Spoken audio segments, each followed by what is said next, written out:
Ya, assalamualaikum warahmatullahi wabarakatuh. Di sini akan saya lanjutkan ya materi kuliah kita tentang untuk pertemuan farmakologi obat sistem saluran cerna yang pertama. Oke, nah di sini kan kita bahas tentang penyakit GERD atau gastroesophageal reflux disease. Waalaikumsalam warahmatullahi Oke. wabarakatuh. Baik Bu Susiawati. Nah, di sini kita lihat apa sih apa itu GERD ya? GERD artinya di mana asam lambung tersebut kembali ke esofagus ya. Tadi kan kita lihat kita harus ketahui bahwa sebenarnya ada otot yang mencegah ya agar asam lambung tadi tidak kembali ke esofagus. Sedangkan GERD ini ya ini asam lambung yaitu kembali ke esofagus dan akhirnya apa yang terjadi lama-lama esofagus itu akan scar ya akan terjadi luka ya biasanya gejalanya heartburn ya perasaan tidak sedikit terbakar ya di tulang di dada ya heartburn ya kemudian juga kesulitan untuk menelan dan juga sakit dada. Makanya kenapa ya orang-orang yang biasanya kata orang emah yang cukup akut ya atau kronis itu dada terasa sakit ya kenapa dan juga tenggorokan yaitu serasa luka kesulitan menelan karena asam lambung tadi apa namanya bisa memasuki daerah kerongkongan ya. Nah, dan di beberapa pasien ya. Nah, ini kita lihat di sini ini harus diganti dengan epitelium yang baru ya. Kemudian untuk treatmentnya ya, makanya treatmentnya itu juga bisa diberikan dengan proton pump inhibitor. Contoh tadi adalah omeprazol, lansoprazol. Ya, ini GERD tadi ya di mana di sini di otot di sini ya ini sebenarnya ada otot kardiak tadi yang saya bilang ya ini tidak dapat mencegah asam lambung ya sehingga asam lambung ini bisa masuk ke dalam kerongkongan ya di sini ada saluran kerongkongan ya. Nah, GERD ini ya biasanya ya disebabkan oleh makanan ya alkohol, kafein ataupun makan berlemak lainnya, orang yang smoking ya merokok, kegemukan dan juga adanya pregnancy. Makanya orang-orang ibu hamil biasanya cenderung asam lambungnya naik ya karena pengaruh hormon tadi ya hormon pada masa kehamilan.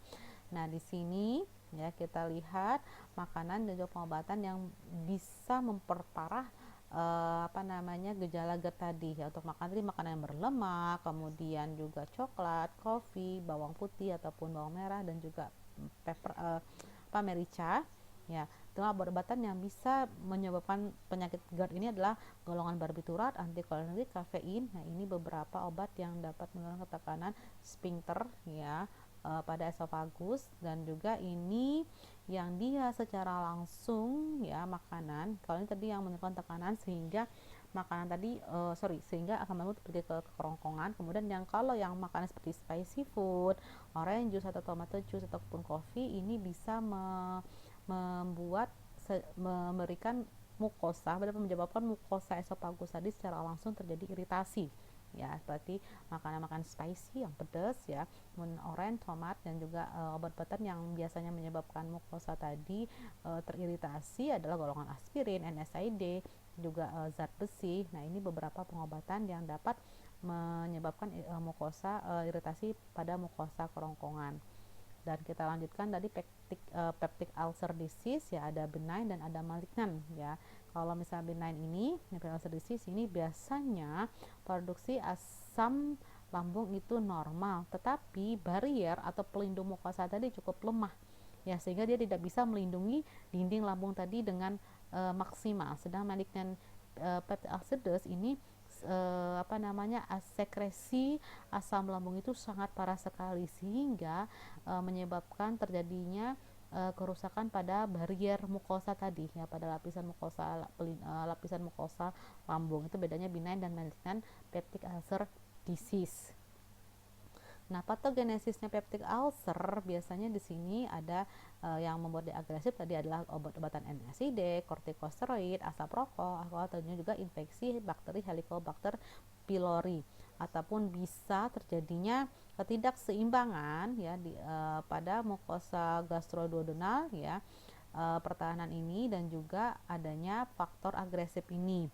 dan juga adanya beberapa yang bisa untuk pertahanan mukosa, yakni sekresi mukus pada permukaan ini beberapa yang dapat melindungi mempertahankan mukosa lambung tadi dari terjadinya degenerasi atau kerusakan akibat asam lambung seperti sekresi mukus tadi. Kemudian adanya sekresi bikarbonat ke dalam mukus, adanya aliran darah ke mukus, ya, juga adanya sistem transport sel epitel, ya, apikal, dan juga adanya kapasitas negatif pada epitel serta adanya prostaglandin, pelepasan prostaglandin. Dan penyakit-penyakit yang bisa menyertai ini adalah sirosis, gagal ginjal. Nah, ini juga dapat memperparah terjadinya peptic ulcer disease. Nah, kita lihat di sini, ya, ini infeksi Helicobacter pylori. Ya, namanya cukup cantik, ada Nobel. Di sini kita lihat di sini beberapa pengobatan yang digunakan untuk peptic peptic ulcer disease, ya, ini untuk penyakit mati yang disebabkan oleh asam lambung. Nah, ini ada golongan antimuskarinik seperti pirenzepin, ya, antagonis muskarin, tamuskarinik, ya, beberapa pengobatan ada penghambat reseptor histamin 2. Kemudian cukup banyak di sini, ya, seperti ranitidin, ya, itu. Kemudian juga antasida yang menetralkan asam lambung, ya, ini beberapa pengobatan kita lihat di sini. Nah, selain itu juga adanya tadi, ya, adanya obat-obat anti bakteri Helicobacter pylori, kemudian adanya perubahan pada lifestyle, ya, kemudian ada pelindung lapisan mukosa lambung, adanya analog prostaglandin, karena kita tahu tadi prostaglandin merupakan salah satu pelindung dari mukosa lambung tadi. Yang pertama adalah kita lihat di sini antasida. Antasida kalau sudah pernah mengenal seperti contohnya Milanta, ya, ini dia menetralkan asam lambung. Makanya kenapa di antasida tadi contohnya tadi adalah magnesium hidroksida, aluminium hidroksida. Nah, ini beberapa antasida yang dapat menetralkan asam lambung. Makanya dia sifatnya adalah antasida adalah basa sehingga terjadi bentuk garam untuk menetralkan asam lambung tadi. Nah, ini sistem antasida sistemik. Seperti ada lagi juga ini sodium bikarbonat, ya, baking soda, ada lagi kalsium karbonat, ya. Kalau kalian lihat kalau dari contohnya Milata tadi bisa kalian baca komposisinya, juga ada ini, ya. Kemudian lihat di sini lagi, ya, ada lagi non sistemik, ya, MgO oksida dan juga aluminium hidroksida. Ini yang non sistemik dan ini yang sistemik, ya. Kalau non sistemik ini pembentukan CO2 dan NaCl yang biasanya kemudian larut di dalam air, ya. Kemudian di sini kalsium karbonat ini kurang larut, biasanya reaksinya cukup lebih lambat, jarang digunakan, ya. Oke. Dan ada lagi kombinasi preparasi seperti ini Milanta tadi, aluminium hidroksida dan juga magnesium hidroksida, ya. Nah, seluruh antasid ini berefek pada absorpsi, ya, dari pengobatan lain dengan adanya ikatan. Makanya banyak obat-obatan yang berinteraksi dengan antasid karena terjadinya ikatan tadi. Makanya hal ini perlu dicegah. Misalnya seperti pemberian antibiotik ciprofloxacin misalnya. Nah, ciprofloxacin itu dengan antasida akan berikatan, ya, sehingga akan mengurangi kerja dari antibiotik ciprofloxacin. Makanya kenapa pemberian obat-obatan dengan antasida biasanya itu banyak dijedah, ya, agar tidak terjadi ikatan atau penurunan serapan sehingga tidak menimbulkan aktivitas obat tersebut. Ada lagi histamin blocker, ya, contohnya adalah seperti ranitidin, ya. Ini kenapa kita lihat di sini, ya, karena dia merupakan antagonis kompetitif pada histamin reseptor histamin 2. Karena kita lihat di sini dia akan mengurangi, ya, asam tadi, ya, dengan cara menurunkan pepsin dan faktor intrinsiknya, ya, sehingga memicu terjadinya penyembuhan untuk luka, ya. Tetapi H2 blocker ini efektif untuk profilaktis kalau misalnya asam lambung tadi disebabkan oleh NSAID, ya. Kemudian juga di sini tapi dia tidak berefek terhadap Helicobacter pylori. Ini contohnya histamin, ya, blocker, ya, simetidin, ya, ranitidin, famotidin, dan nizatidin, ya. Nah, selanjutnya adalah proton pump inhibitor, penghambat pompa proton. Kita dilihat di sini pompa proton inhibitor merupakan prodrug yang kemudian dia akan diubah, ya. Dia akan menghasilkan suatu perubahan molekular menjadi kation sulfonamida. Nah, ini metabolit aktif sehingga yang sangat sensitif terhadap asam, ya. Oke. Nah, pompa proton ini ya, penghambat pompa proton ini akan menginaktifkan proton pump, yang sehingga proton pump ini merupakan suatu pompa untuk memicu terjadinya sekresi lambung, sehingga dengan adanya penghambatan ini maka sekresi lambung tidak akan menjadi akan bisa kita cegah, sehingga tidak menambah asam pada lapisan pada lambung tersebut. Ini contoh pompa proton inhibitor ya, penghambat pompa proton ya. Omeprazol, lansoprazol biasanya sering digunakan adalah lansoprazol, omeprazol, pantoprazol ya. Kemudian penggunaan klinisnya biasanya dia digunakan untuk peptic ulcer disease ya, ataupun juga gastroesophageal reflux disease, yang ini sangat efektif sekali ya kalau misalnya terjadi sakit dada atau kerongkongan karena rasa terbakar tadi karena asam lambung tadi naik ke kerongkongan ya, kayak ataupun juga sindrom Zollinger-Ellison, gastrinoma, dan juga pencegahan gastritis ya. Kemudian pelindung senyawa pelindung untuk lapisan mukosa seperti sukralfat. Nah, sukralfat pada kondisi asam dia akan memformulasi dan membentuk suatu gel. Jadi sukralfat ini pada kondisi asam dia akan membentuk suatu gel yang kemudian ya akan menjadi penahan fisik ya dari lapisan mukosa lambung tadi ya, sehingga tidak bisa merusak lapisan mukosa lambung. Dia juga bisa mensimulasi sintesis prostaglandin di mukosa dan mensekresikan bikarbonat, di mana kita ketahui bikarbonat dan juga prostaglandin merupakan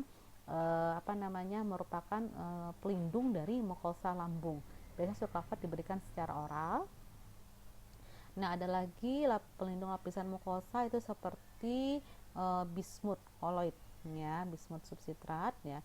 Nah, ini pada asam lambung ya, dia akan mengkonversi menjadi bismut oksiklorida dan bismut sitrat, di mana dia akan mengkelat atau bergabung dengan glukoprotein dan asam amino pada ulcer ini, yang membentuk suatu coating yang resisten terhadap asam, sehingga akan melindungi lapisan mukosa lambung. Sama seperti tadi sukralfat, dia juga bisa mensimulasi prostaglandin, mukus, dan juga sekresi bikarbonat ya. Dan tetapi ini tidak digunakan berturut-turut atau tidak lebih dari 2 bulan berturut-turut untuk koloid bismut ini dan dimana dia akan menyebabkan tinja tersebut akan menjadi hitam ataupun juga konstipasi. Ini sama seperti sukralfat yang dia aktif terhadap Helicobacter pylori. Analog prostaglandin. Kita lihat analog prostaglandin, kita tahu prostaglandin seperti contohnya misoprostol. Ya, misoprostol, analog metil ini dia bisa menghambat asam ya. Tetapi efeknya dari misoprostol ini adalah dia memicu kontraksi dari rahim. Makanya ini sangat kontraindikasi pada wanita hamil dan juga bisa menyebabkan cacat pada lahir ya untuk analog prostaglandin ini. Kemudian ada lagi antimuskarinik. Ya, kita lihat di sini antimuskarinik ya. Antimuskarinik pirenzepin ya. Pirenzepin merupakan antagonis dari reseptor asetylcholine M1 yang akan menghambat sekresi asam lambung, dan dia sama efektifnya seperti penghambat histamin 2 seperti ranitidin ataupun juga famotidin. Ada lagi antibakteri ya, antibakteri ini ya, untuk Helicobacter ini ya, ini biasanya Helicobacter pylori ini dapat dites dengan tes urea breath ya, tetapi tes ini tidak digunakan kalau dia sudah treatment dengan PPI. Maka tadi PPI juga sebenarnya salah satu dari Helicobacter pylori. Okay. Nah, ini beberapa antibiotik yang digunakan untuk antibiotik pylori tadi ada kombinasi declaritromisin, amoxicillin, ya, bismut tadi juga sama, metronidazole. Nah, biasanya ada triple terapi atau quadruple terapi ya. Kalau triple terapi 7 hari, kalau quadruple ini cuma 3 hari. Yang sama seperti efektifnya dengan 7 hari tadi. Nah, kalau triple tadi adalah proton pump, amoxicillin atau tetracycline serta metronidazole atau clarithromycin. Ya, sedangkan kalau yang quadruple ya atau 4 terapinya itu bisa ditambah dengan bismut. Jadi terapinya proton pump inhibitor, antibiotik amoxicillin ataupun tetracycline, kemudian tambah anti jamur metronidazole atau antibiotik clarithromycin. Kalau 4 ditambah dengan bismut. Oke, sekian dulu. Terima kasih. Assalamualaikum warahmatullahi wabarakatuh.